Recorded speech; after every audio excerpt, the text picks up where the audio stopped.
الحمدللہ وحدہ لا شریک لہ والصلاۃ والسلام علی من لا نبی بعد۔ حضرت ابو ہریرہ رضی اللہ تعالیٰ عنہ فرماتے ہیں، رسول اکرم صلی اللہ علیہ وسلم نے ارشاد فرمایا، من قام لیلۃ القدر ایمانا واحتسابا غفر لہ ما تقدم من ذنبی۔ جو شخص ایمان کی حالت میں خلوص نیت کے ساتھ لیلۃ القدر میں عبادت کرتا ہے، اللہ تعالیٰ اس کے گزشتہ گناہوں کو معاف فرما دیتے ہیں۔ یہ روایت صحیح بخاری میں موجود ہے۔ حضرت ام المومنین امی عائشہ رضی اللہ تعالیٰ عنہ فرماتی ہیں، رسول اکرم صلی اللہ علیہ وسلم فرمایا، تحروا لیلۃ القدر فی الوتر من العشر الاواخر من رمضان، کہ رمضان المبارک کی آخری عشرے کی طاق راتوں میں لیلۃ القدر کو تلاش کرو، یعنی 21، 23، 25، 27، 29، یہ 5 راتیں جو طاق راتیں بنتی ہیں۔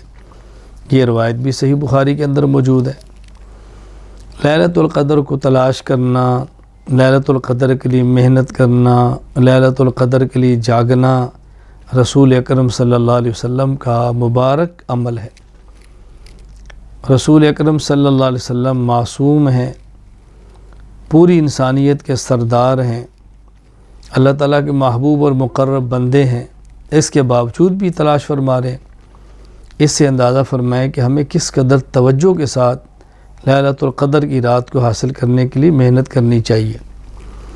حضرت ام المومنین امی عائشہ رضی اللہ تعالیٰ عنہ نے عرض کیا، یا رسول اللہ، میں اگر اس رات کو پالوں تو مجھے فرمائے میں دعا کون سی مانگوں؟ نبی کریم صلی اللہ علیہ وسلم نے فرمایا، اللہم انک عفو تحب العفو فاعف عنی۔ اے اللہ، آپ درگزر کرنے والے ہیں، درگزر کرنے کو پسند فرماتے ہیں، میرے ساتھ بھی درگزر فرما دیں۔ یہ دعا مانگنی چاہیے۔ یہاں جو بہت اہم بات ہے اس کو ذہن نشین فرما لیں کہ نبی کریم صلی اللہ علیہ وسلم نے لیلۃ القدر کی رات عبادت کرنے پر اور خصوصاً لیلۃ القدر کے قیام پر جو مغفرت کا وعدہ فرمایا ہے، اس میں 2 چیزیں فرمائی ہیں۔ نمبر 1 ایمان، نمبر 2 احتساب۔ ایمانن کا معنی ہے عقائد کا ٹھیک ہونا، احتساباً کا معنی ہے نیت کا ٹھیک ہونا۔ معلوم ہوا کہ جس طرح ریا، شہرت اور دکھاوا عمل کو برباد کر دیتا ہے، اسی طرح عقیدے کا خراب ہونا یہ عمل کو تباہ کر دیتا ہے۔ میں اسے سمجھانے کے لیے اس سے بڑھ کر ایک بات کہنے لگا ہوں، عقیدہ فاسد ہو عمل بنتا ہی نہیں ہے۔ عقیدہ ٹھیک نہ ہو تو نیک عمل شماری نیک عمل نہیں ہوتا۔ پہلی شرط ہے کہ عقیدہ ٹھیک ہو۔ عقیدہ ٹھیک ہوگا تو اس کے نامہ اعمال میں بطور نیک عمل لکھا جا سکتا ہے، نیک عمل بن سکتا ہے، عمل صالح شمار ہو سکتا ہے۔ اب ٹھیک نیت کے ساتھ ہے تو قبول ہو جائے گا، اگر ٹھیک نیت نہیں ہے تو قبول نہیں ہوگا۔ تو ایک ہے کسی عمل کا نیک عمل ہونا، ایک ہے پھر اس کا قبول ہونا۔ تو کسی عمل کے عمل صالح بننے کے لیے بنیادی چیز عقیدہ ہے، پھر اس عمل صالح کے قبول ہونے کے لیے بنیادی چیز وہ نیت کا ٹھیک ہونا ہے۔ قبولیت اعمال کے لیے 3 باتیں بہت ضروری ہوتی ہیں، عقیدہ ٹھیک ہو، نیت ٹھیک ہو، عمل سنت کے مطابق ہو۔ عقیدہ ٹھیک نہیں ہے، عمل صالح ہی نہیں ہے، سنت کے مطابق نہیں ہے، عمل صالح ہی نہیں ہے۔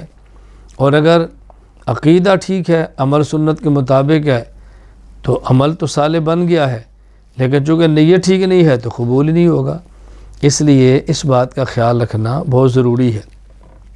باقی میں عرض کرتا ہوں، اگر رات بھر قیام نہ کر سکیں، نوافل نہ پڑھ سکیں، تلاوت زیادہ نہ کر سکیں، اذکار زیادہ نہ کر سکیں، عشاء کی نماز جماعت کے ساتھ پڑھیں، 2 رکعت سنت پڑھیں، 20 رکعت تراویح پڑھیں، 3 رکعت وتر پڑھیں اور سو جائیں۔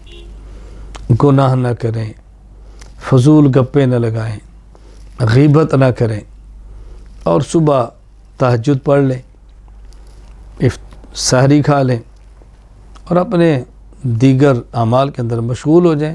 اللہ تعالیٰ سے امید ہے اللہ تعالیٰ رات عبادت کرنے کا اجر عطا فرما دیں گے۔